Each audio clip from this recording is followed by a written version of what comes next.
Thank you so much for bearing with me. You know, one thing that helps us to understand the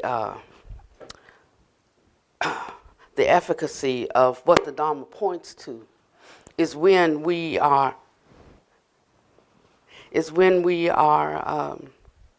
not our best, not tip top. But yet there's something about once we turn our attention to the Dharma, or even when we sit in the chair and we're going to go turn inward, or when I sit on the Dharma seat, that there is something else. We don't have to give it a name, but we experience it directly.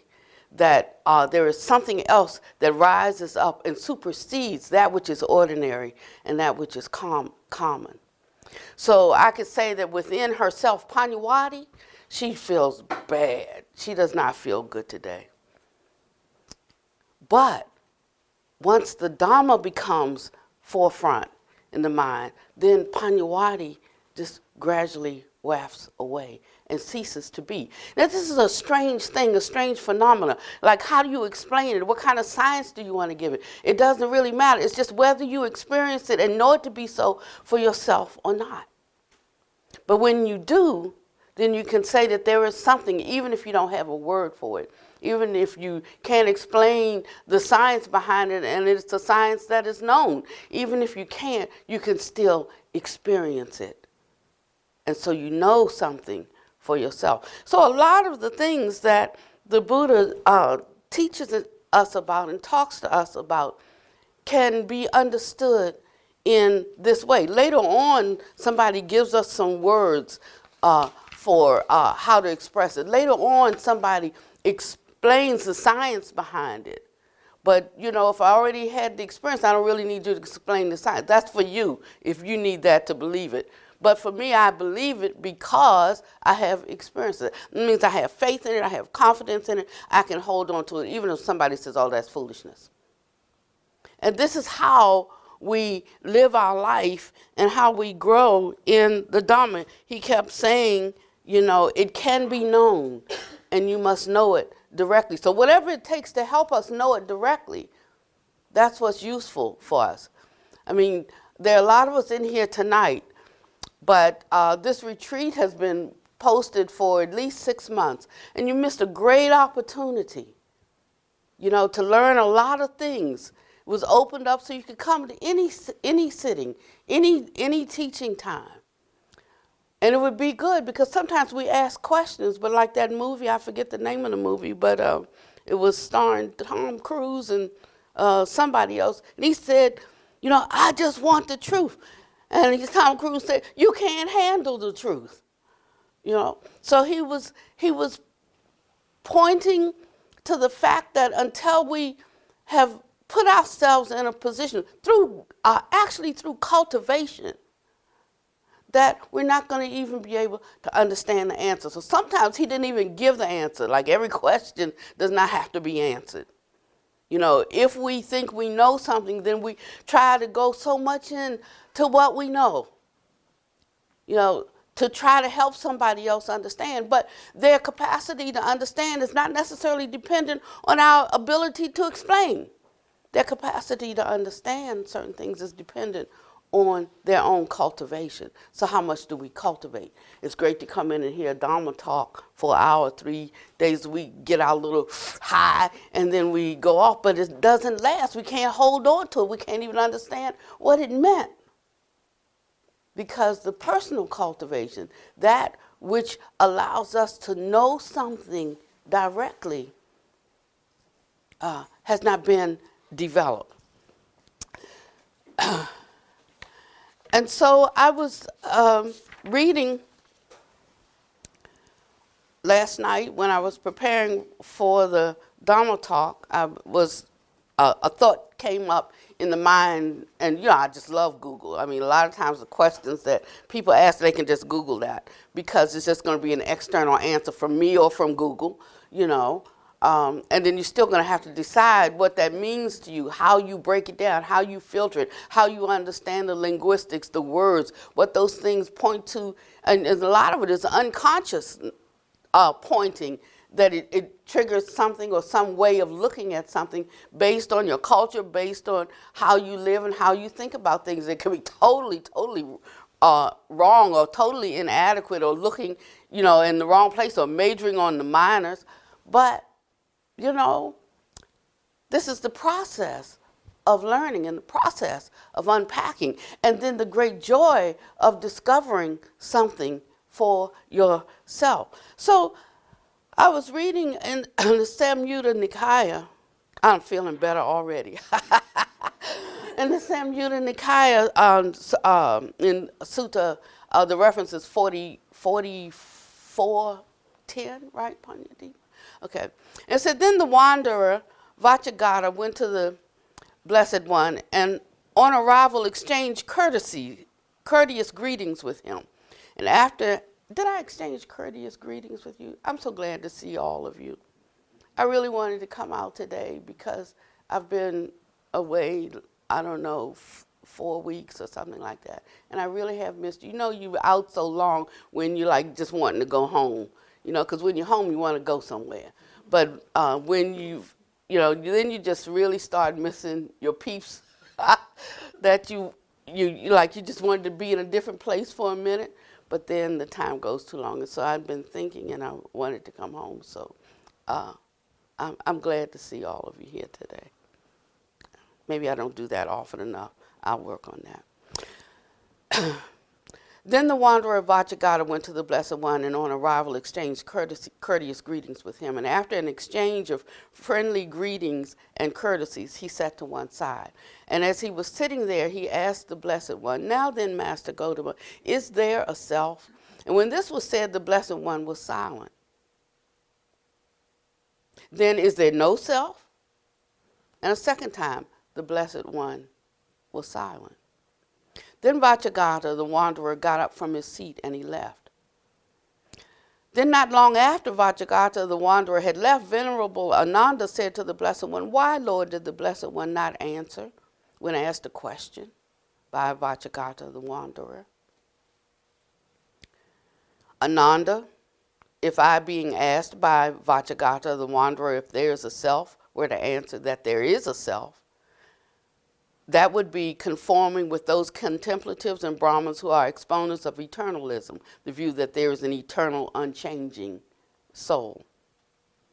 If I, being asked by Vachagata, the wanderer, if there is no self, were to answer there is no self, that would be conforming with those contemplatives and Brahmins who are exponents of annihilationism, the view that death is the end, the annihilation of consciousness and being. If I, being asked by Vachagata, the wanderer, if there is a self, were to answer that there is a self, would that be in keeping with the arising of knowledge that all phenomena are not self? He said, no, Lord. And if I, being asked by Vachagata, the wanderer, if there is no self, were to answer that there is no self, the bewildered Vachagata would become even more bewildered, questioning within himself, does the self I used to have now not exist? And so the Buddha was looking for the right time, the right occasion, the right reason to answer the question. And what he recognized was that Vachagata had not developed himself enough to be able to handle the answer. And so I wanted to talk to you for a few minutes today about this, how we get into the right place to be able to not only get the answers, but to understand them, to utilize them. And so I say to you that studying the Dharma, reading a good book about it, even reading the good books about it, like the Pali canons, are good, and there's something that we must do. These are all good things to do. But the other part of it is that we have to do the things it says to do. We like to read about what to do and say, oh, now I know, now I got it, now I understand. But we have to actually do the things that it says that we have to do. So yes, we do have to read, but we have to also put into action that which we have read. And we have to follow, it would be good. I mean, you can always come up with your own methods for doing things. That's how we have, they say the road to riches, I think this is what they say, is paved, somebody help me out, is paved with good intention. Okay, then that's not the one I wanted. I want the one like, how to make the world be the path to your door is to build a better mousetrap. That's the one I want. Okay. And so it's something like that. So we can come up with our own machinations. We can come up with our own ways of doing things that work for us. We can come up with our own ways of articulating something as we have understood it, and that's really good. And sometimes that's even useful to help us get it in the way that we can understand it. Doesn't necessarily mean that everybody else is going to understand it that way. And so the Buddha had many ways of speaking. And when he was speaking to the people who were present. Like we record some of these things and I listen to them and I say, you know what, that should come down. Because when you listen to it, that's not exactly what, that was for those people who were sitting there. Because there was something happening.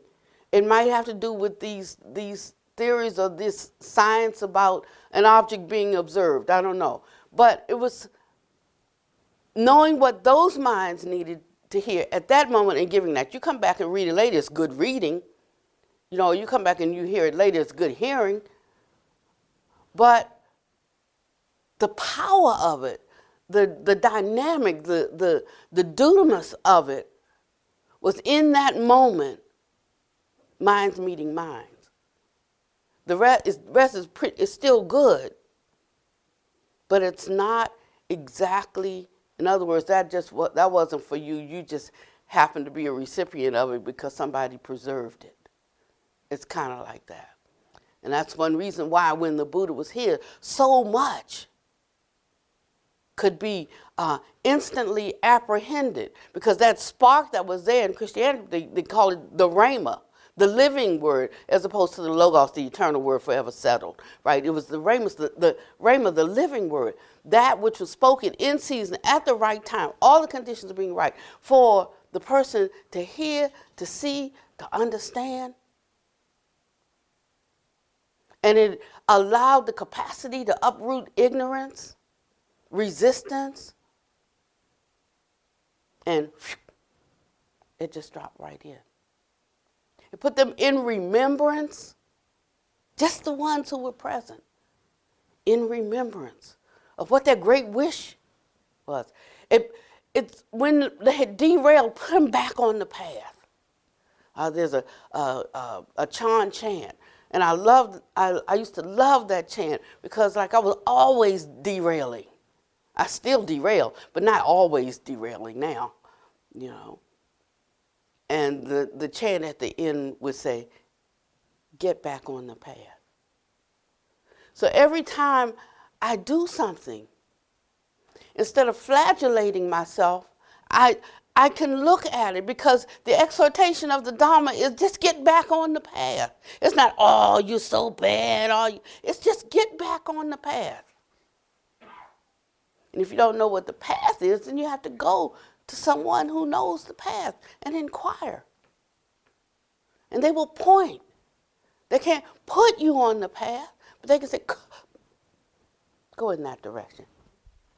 Just go over there. It'll become clear to you. Just start walking in that direction. Not this one, walking in that direction.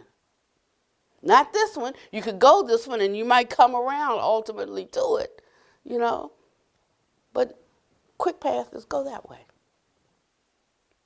And then we have to actually go that way. So some of us want to have these great meditations because, that's what we call this now. We're meditators, and we want to have this great practice because that's what we talk about. Like, we're practitioners.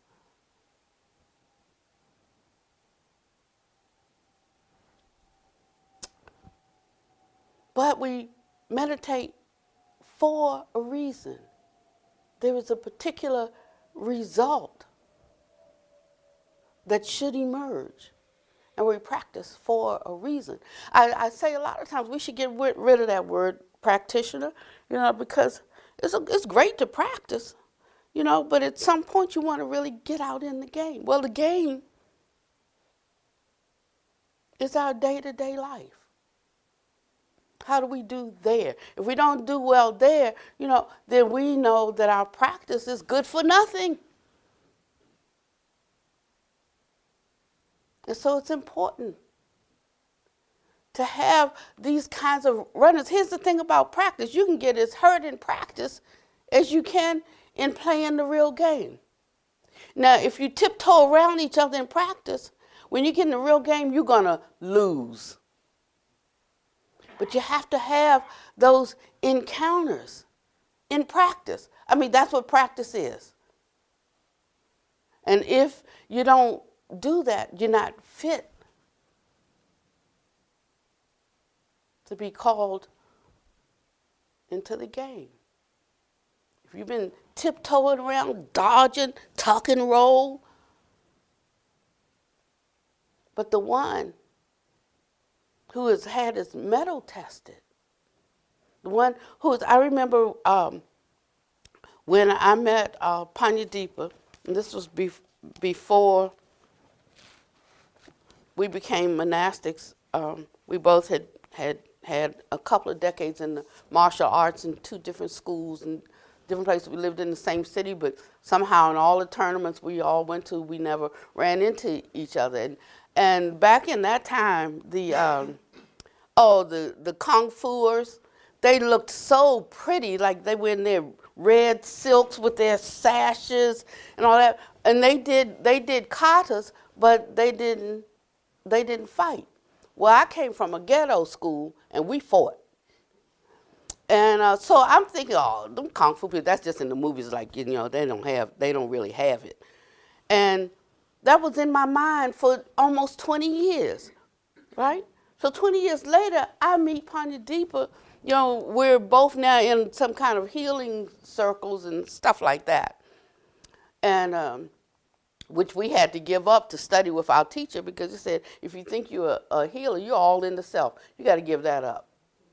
And we said, like, why? This is a good thing. We want to help people. He said, yeah, but there's too much self in that. You got to give that up. And I think what was about 20 of us that were coming to study with this teacher, who were Reiki masters and this and that and the other, we were the only ones who were willing to give it up. We had a Chinese medicine clinic and acupuncture clinic. We gave it all up. I mean, because Pannavati was using the invisible needle. I like those kind, because they don't hurt when they go in you. And so, but we had to give all that up because there was something that we wanted, and it cost something. It cost us giving up what we knew and what was really good within its own sphere, its own strata, its own level. But we wanted to attain something that was even higher than that. It's like the Buddha said, no matter how much or how many healers you see and how many times they make you well, ultimately you're going to die. So we were looking for something that was a little bit more than that. And we were the only ones who could give it up. And we learned so much, but she would not teach unless we were willing to give that up. Because we came in full of knowing something. And it doesn't mean that you don't know what you know and that you can't know what you know.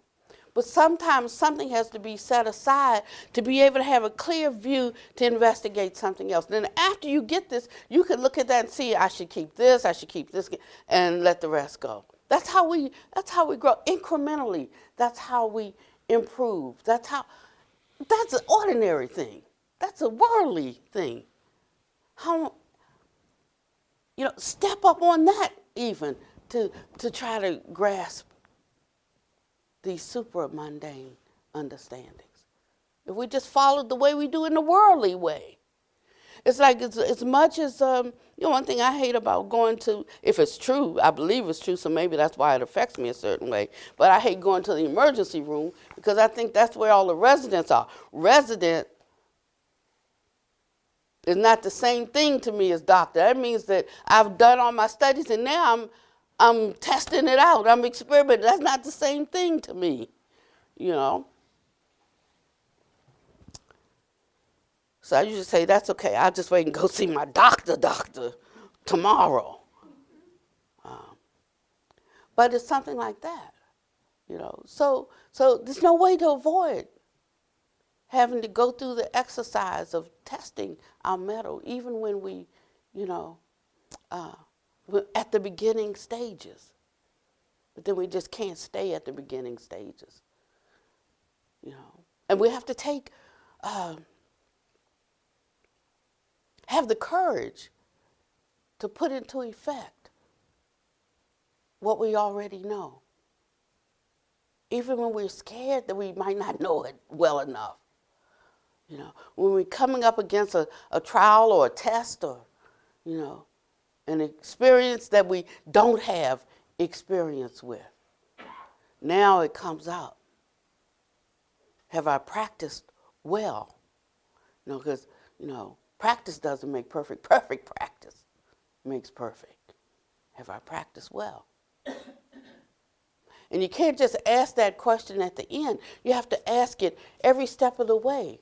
Like when you're studying and you're preparing for that great test. You don't just read the whole book. You read a page, 2 pages. Then you try to go back and recall what you read and how it's to be applied. Then you go to the next chapter, the next chapter, and the next chapter.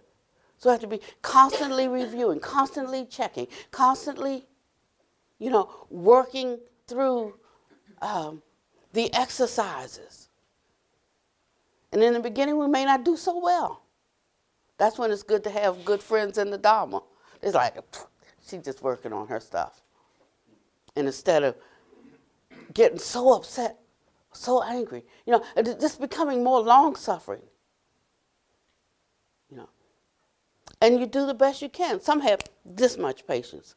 Some have this much. Some have this much. But the one who has this much, you still coming to an end of their patience. There's going to be some place, if they're not a Buddha, that their patience even runs out. But it's for that one who's applying the patience to look at that. It's your job to look at your side. But if we were all both looking at our sides, you see, then we're going to come to the completion of something. And that's our moment by moment task in the beginning. And then it goes on to some other things, but maybe we should just handle those things in the beginning. What I like about the way the Buddha taught meditation is that he uses thought to uproot thought. And you could like sort of call that a language prajna, a language wisdom. You know, so we're working with applied and sustained thought on something, starting with maybe the breath, anapanasati. Learning how to, like, instead of the light being, whatever the word is, the right word, diffracted, or reflect, Refracted, okay. Like that, so it gives light to this room, and making it more like a laser. And when it gets like a laser, that same light that gives us light can cut right through your liver. You know, so it's something like that. And so he's teaching us how to get from this, even if we have some wisdom, for it to not be a scattered wisdom, but how to bring it so that it is useful to cut through ignorance. And then he takes us a little further to the next step. And I'm saying this to give you an example of how to reason with yourself when you're examining yourself, and we should do it often. You know, our where we need to improve, Pannavati, you need to work on that. But I don't know I need to work on it unless I reflect. And when I'm doing good at something, you know, he said we should also recollect our goodness, recollect the things that we're doing good. He's never like just all in one direction. He's always this and this. He's always not this or not this, you know. And in some way, we come to a middle way, a kind of unified understanding of where along this line to apply and use wisdom, or use knowledge and the proper use of it, you know. Could is one way to consider it as wisdom. Not the only way, but one way. And so he's saying that Vajragata hasn't done the preliminary work to be able to understand the answer to the question. And that to even try to answer it would just make him more confused, or would make him feel maybe justified in the view he already has, or would make him not understand the difference in the Buddha's teaching from the other pernicious views that were already out there, because already familiar with some words, already, you know, he didn't come with a whole new vocabulary. He was using, you know, the vocabulary, the vernacular of that day and time and that place. And so he had to be very careful. He was exceedingly cautious about how he explained, when he explained, what he explained, and whether someone was ready to even hear that or not. And if not, sometimes you're asking a question because you think that's what you want to know, but that's not really it. That's not even the question in your own mind. You can't even figure out the question in your own mind. I was asking Bonte something the other day, and I had a difficult time. I was blah, blah, blah, blah, because I was trying to formulate the question, you know, in my own mind. It wasn't even clear. I think he kind of got the gist of what I was asking, and he gave an answer to something, and I took that answer, you know, because the answer was clearer than my question. And so it's like that. And so he uses like a language wisdom, something we're familiar with, to kind of point us to when we're ready for the answer, to point us to when we're ready for the answer. And he says that when we're ready for the answer, it's because we have applied some action to things first. We've applied some action towards what we already have learned, or what we say we know, so that we can know it more than just intellectually, so that it becomes a part and parcel of us. But here's the thing, that the more something becomes part and parcel of us, the less of us there is, and the more of just the thing. That's the mystery of this whole thing. I mean, if all I had to rely upon is what Pannavati could come up with, she'd be a sad fellow for sure. You know, but what I discover is that there is something else. I might not have a name for it, because if it's in the realm of in the phenomenal world, in the realm of the created, then how are we going to define something that is the unborn, the uncreated? Impossible to do. So we're using words to try to express that which is unexpressible. He said, no. He said, we'll do the best we can with that, but you got to know that this is lacking, that this is not really it. But it's like a pointing. It's like go in that direction and find out what it is directly. And when you do, you understand what I mean, that when somebody comes and asks you what it is, you go, well, it's like this. The Buddha was always saying, it's something like that. It's like this. It's like that.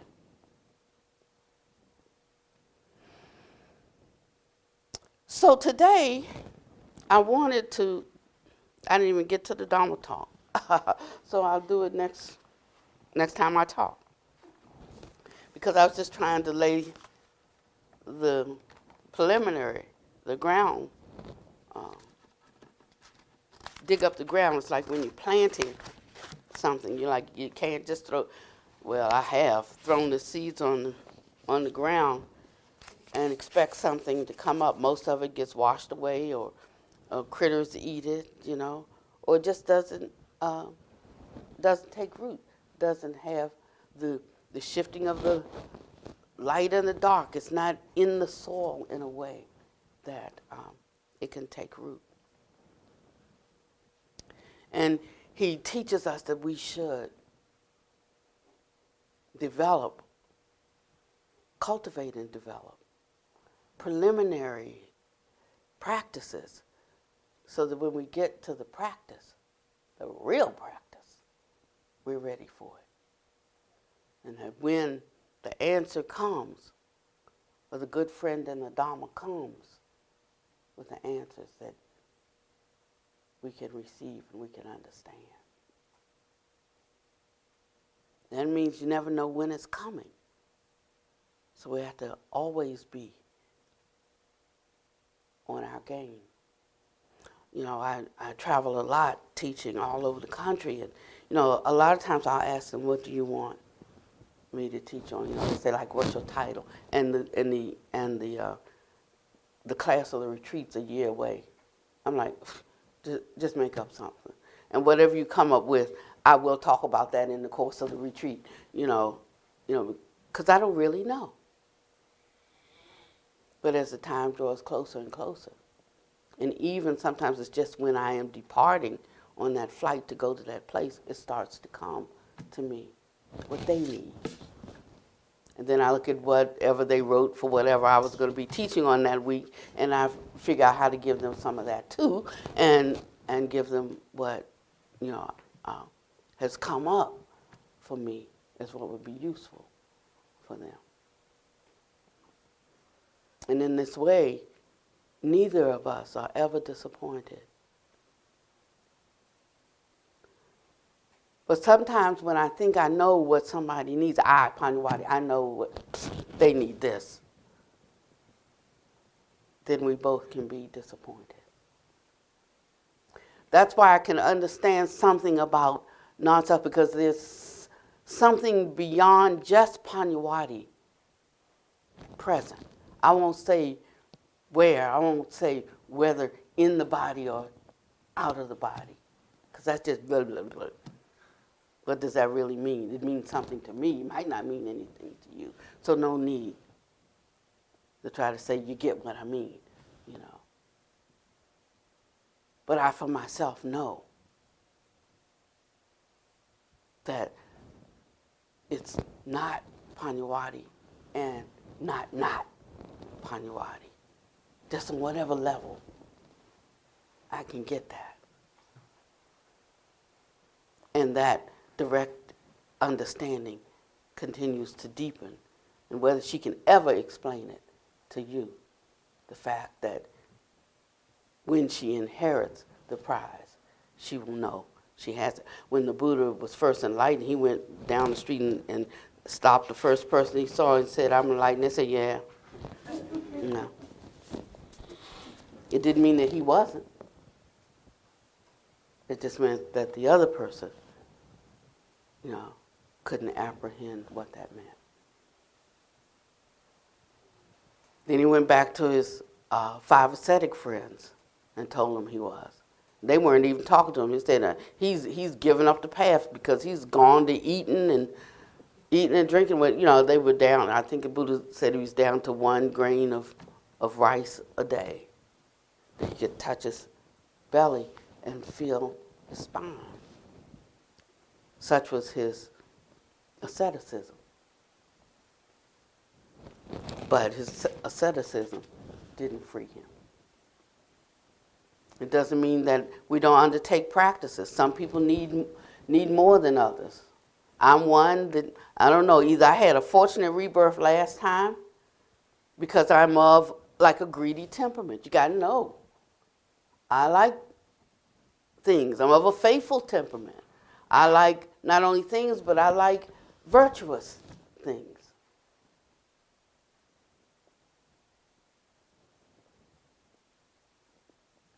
Actually, I'm all the other temperaments too, if I really look at it.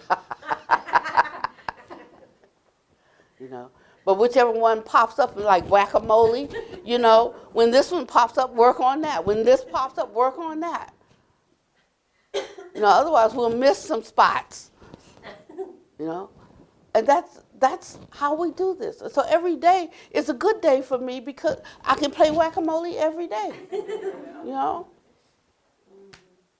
And it's almost like a job, like a full-time job. So I don't really have time, to get into your thing. You don't want me to take on my stuff, I don't want to take on your stuff. But we do that all the time, taking on other people's stuff and have no time to deal with or look at our own stuff. But we should know what our propensities are. And that's what we should focus on.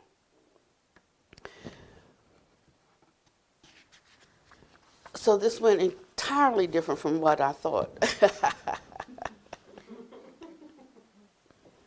But I want to take you into a closing because we've got 25 minutes, but we're going to be less than 25 minutes today. So for those of you who say I never end on time, because it's 12 to 1 on Tuesdays and Thursdays, but 12 to 1:15 on Sundays. And so I ask you not to make your Starbucks appointment until, that you can stay for the full hour and 15 minutes. And if not, I understand, come back and visit when you can so that we're not moving around. At the end, I made the pledge, I will end on time. It was one I didn't want to make, but it has turned out to be good for me. Because if you want something from people, you should offer something, right? Yeah. So I pledge to always end on time. Even if I start late, I will end on time. So I wanted to give us something that helps us. One of the things that keeps us from cultivating, from bearing in mind, is not knowing what the promise is, what the assurance is, and not knowing where to look for it. The Buddha said that if we meditate in a certain way, and if we handle the vicissitudes of life in a certain way, that there's a certain kind of ease and release that we can have, regardless of which vicissitude, which worldly wind, praise, blame, loss, gain, pleasure, pain, fame, or shame, is blowing in our life. Sometimes not just one wind, There's winds blowing from every direction, and you're just tossed. Winds blowing from every direction. And we feel like we lose our ground of being. I woke up this morning feeling sick, and I had the weight of a couple of other things on my shoulders. And then the heat went out yesterday, and then I could go through a tick list of things. I was tired from traveling, got to turn around and go to India next week, and I was just haven't been here long enough. I need to be here with the community. It was piling up. It was like the house that Jack built. It was like, and I was thinking, where should I be seated right now? What is my way of escape from this? When I woke up at 5 this morning, feeling sick. And a thought came to me. That's why we know that we're not our thoughts, because they come, right? They come, they hang around a little while, they leave. We didn't bring them, they popped up, it's like, I don't even want this thought, and there it is. So this thought came to me about cultivating gratitude at the times that you're so very much aware of the self, my suffering, what I'm going through, what I'm dealing with, what they're doing to me, why is this happening to me, on and on and on and on. And as the mind starts to incline and continually review those thoughts, leaning in that direction, it gets heavier and heavier and heavier due to the inclination of the mind. And so he said, you have to shift the mind. That's the work. It's to shift the mind right then and there when the mind wants to stay fixated on what they did, what they said, what's happening, what's not happening. What the mind wants to stay fixated right there. Silly mind. But those of us who are waking up know that there are 5 different ways we can, approach the shift that needs to happen. And so when we're meditating or when we're not meditating, we have to bear in mind that we have to approach and make ready a shift. Even in sitting and dropping off all of the thoughts, all of the cares, all of the weights, and having a taste, just a taste of what it is for the mind to not be agitated. That gives a taste, just a taste of what some concept called no self, or non-self, or not self. There's a whole argument going on whether it's no, not, or non. Majoring on the minors. But you get the gist. There is a way in. There's an approach that has to be taken. When I was flying out to Burbank, the plane had to go around because the plane before us in landing didn't have the proper approach, and he didn't miss the runway, but he wasn't in the right spot on the runway. And so he didn't come down like where the lines are coming and land that little wheel on the plane in the front. No, he didn't do that. He was off, and it caused him to run off into the field. So he's coming down. He's coming down for the approach. He was making the approach. He's in the right airport, everything, But just being that much off, ran him off into the woods. So the rest of us had to keep circling until they got the plane out and off. And so he says it's something like that. Even as we're folding in, there is something that's required, a preliminary. Otherwise we just drop into this stillness. Oh, this feels so good. And we just drop right off. Mind not alert, mind not focused. We're just going to let go for a while, and fall into a sleep and come out and think like I was just in the 99th jhana. I remember one time I told my master, I said, master, I told him I was in jhana, it was about 10 years ago or something like that.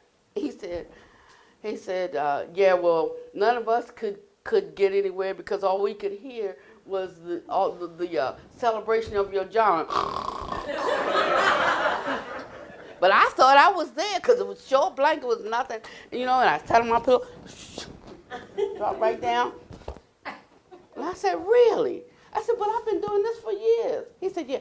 He said like that pleasant abiding, it's right over here, and you went off the cliff into the chasm.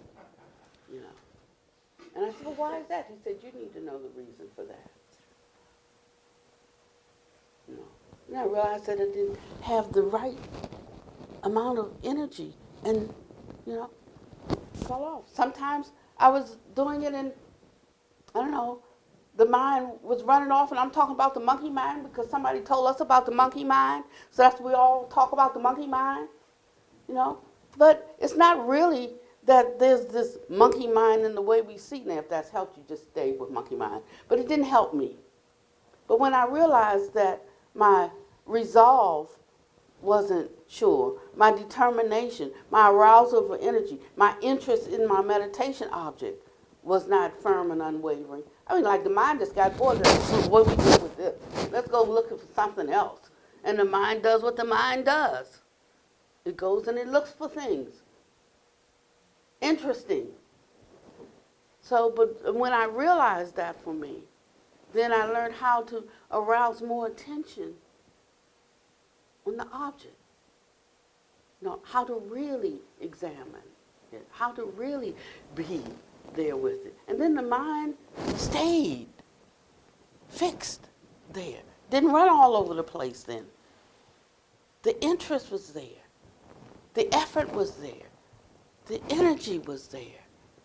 The desire was there for that.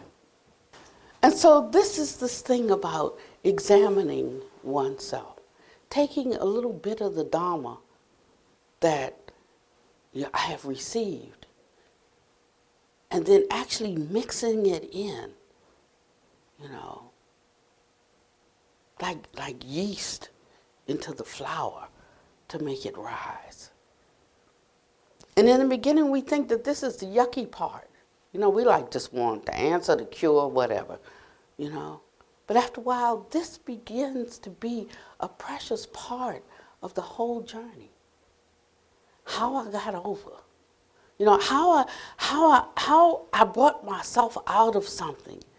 How there could be the right attitude or that enabled me to sustain myself while I'm in something, in the midst of something, in the heat, of a crisis. If I didn't do so good at it, it gives me the courage to look at what I just did that wasn't kind or wasn't beneficial or wasn't useful, without a self-flagellation or condemnation, but just looking, without a sense of shame. We talk about, shame, but it's not in the way that we Americans think about shame. So maybe that's not even a good word to use for us because it triggers people, But it's like being able, it's sort of like having a cautiousness about the slightest wrongdoing. Helps us to be more cautious, more mindful. But even when we slip or miss it or we've stepped beyond our present capacity, we can just look at that and recognize it. And we don't have a lot of guilt and beat me up over it. We just recognize we need to work on that. And it'd be quick to turn something around, quick to apologize, quick, really letting things go. And you'll find that if I could hold that up and hold it as long as I want, but when I want to set it down, I can set it down that must not be me. Then I understand a little bit more what not self, no self is all about. And after a while, when we do, there's doing, but there's no doer. No thought, I am doing. And then we begin to understand a little bit more what that no self thingy is all about. And so I want to leave you with a method that I use continually that my current master has taught me. I remember the last time I went there, right? And I told you about the little brownout I had. You remember it? Does anybody remember? You don't? Do we have a reminder? Oh, yeah. Okay. So there was this, one of her, her students, we don't really know each other. We're from all over the country. And there was one guy there, and he was like, oh, my God. He just, it would have been good for him to not talk. And he was just saying anything out of his mouth. And he was arrogant, he was boastful, and I felt that he didn't even know what he was talking about half the time. And he was always trying to correct me. I said, you need to keep your mouth closed. And I said that, but I said it in a nice way in the beginning, and he didn't hear me. And he went on and on. And whatever you say to other people, fine. But, he wanted to come and try to tell me something. And it was like totally the wrong understanding. It's the PC guy. but it wasn't the whole thing. And so finally, by about the fourth day, it's starting to get on my nerves. Now, in the beginning, I was thinking about me and what I should apply, when you're in the presence of something like that. And I was doing pretty good on the first day. I was doing good on the second day. I was doing fairly good on the third day. By the fourth day, I had just been worn down. and I chastised him. I corrected him. But the minute the words came out of my mouth, I looked at my master. I just looked at her face, and I was immediately chastened. It wasn't that she was upset with me. She wasn't angry with me. But it was like a slight bit of disappointment. Immediately, I turned to him and I said, "I'm sorry." I said, "If there's anything to be said to you, there's your teacher. It was inappropriate of me to speak." I said, that's me, that's my thing. I need to work on whatever's bothering me in our dialogue. I need to work on my part. I said, "Please forgive me." And I meant that. I really meant it. Because the minute you get it. Go all the way with it, Because if you don't, you only go halfway, you start making excuses for yourself. And you know where that leads you, to in worse shape than you were in the beginning. And so that's how I dealt with it. And we were talking about it later, Master and I. I said, and she was laughing about it. She said, thank you for that. And I said, but Master, you got to train your students like baby's kids, And so she says, no, they have to train themselves, And I said, well, then what's the point in coming here if you're not?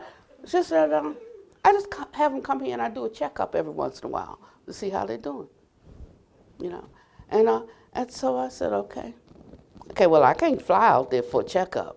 If I come out, I'm coming for something. And she says, I know you are. That's why I give you something when you come. She said, this was your lesson this trip. Okay.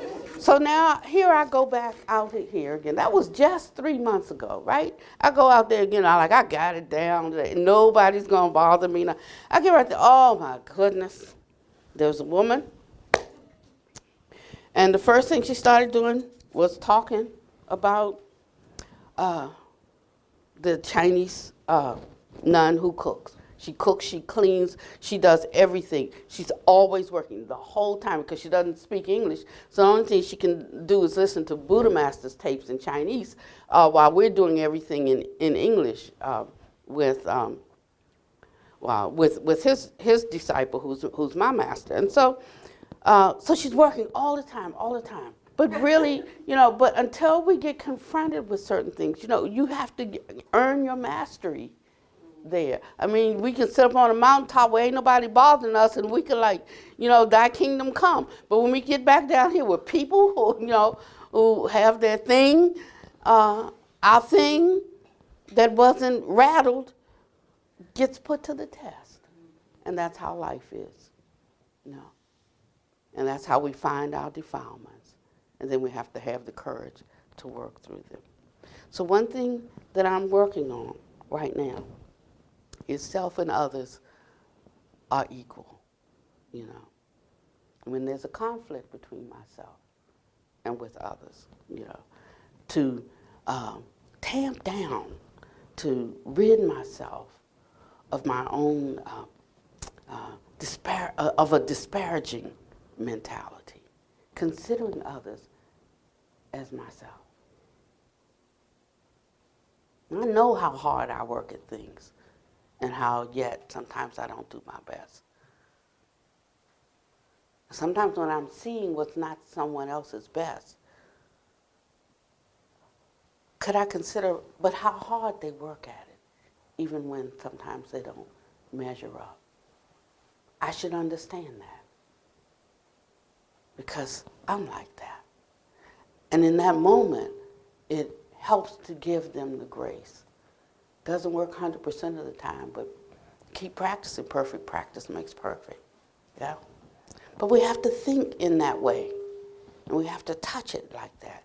Exchange between self and others. And in that way, it's like being willing to bear the infirmities of the weak, being able to hold them, you know.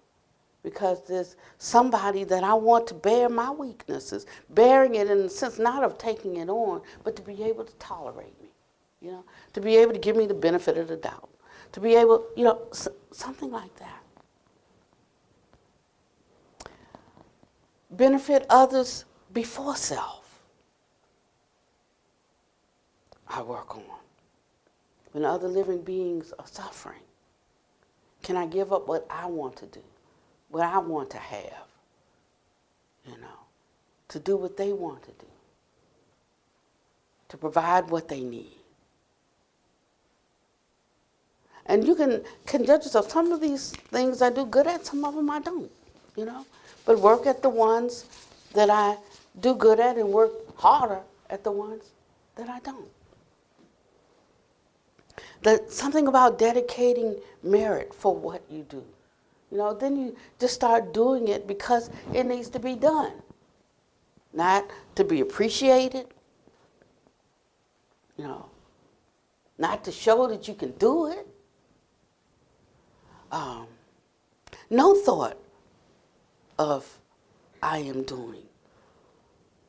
In the beginning, you're dedicating the merit, but after a while, you don't have to dedicate the merit because you don't think of it in terms of any merit ignoring. It's just flowing out of the heart mind doing what needs to be done because you have the capacity, because you can see that it needs to be done, because you know how to do it. That's all.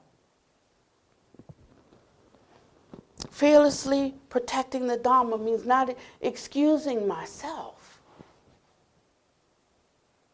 but letting the Dharma come first. Even, you know, I mentioned it many times. I know some feel that we shouldn't write in our books, these are holy scriptures and so forth, you know, but it's only holy when I've wholly embodied it and I'm walking it out. So I look in and I write in the margin, sometimes that's not true. I don't believe that. You know, and I look back in the book 5 years later and how could I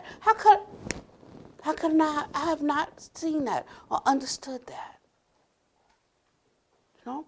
So standing when there's something in the Dharma that I disagree with, or I don't have to refute it. I can like just sit that right there.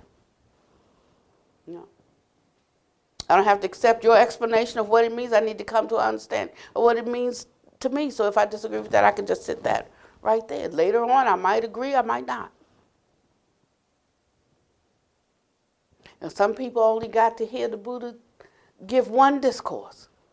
We got whole library, you know, but some only heard one. They didn't get to hear the 4 of this, the 6 of that, the 18 of the other, the 31 this, and the 96 that. They didn't get to hear all of that. And they still crossed over. So it's not how much we get. Maybe it's more of what we do with what we do get. And then we can find that space that we can continue to investigate and to know things on our own. We talk about Buddha being omnipotent, you know, all wise, all knowing, but he didn't say that about himself. He said, you know, he didn't know everything, but whatever he directed his mind to, that he could absolutely penetrate. That's better. That's better than carrying the whole sack of books on your back. That's better than, you know, having to know everything. It's just like when I need to know something, go right into the zone and know that and penetrate that thing. That's power. That's something. Fearlessly protecting the Dharma, you know, subjugating myself to it, you know, and effectively leading others to correct practice. If we don't know something, just say we don't know. If we do say something, say this is as I know it. You know that whatever part we express is not the whole thing, it's just a piece.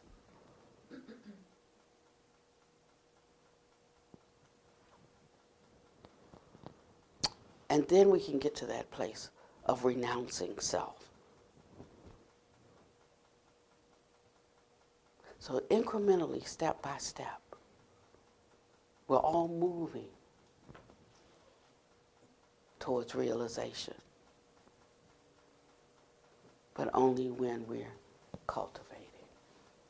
Practice well this week, my friends. May you be well, happy, and peaceful. May no harm come to you, no danger. May you always be able to meet with the inevitable difficulties of life.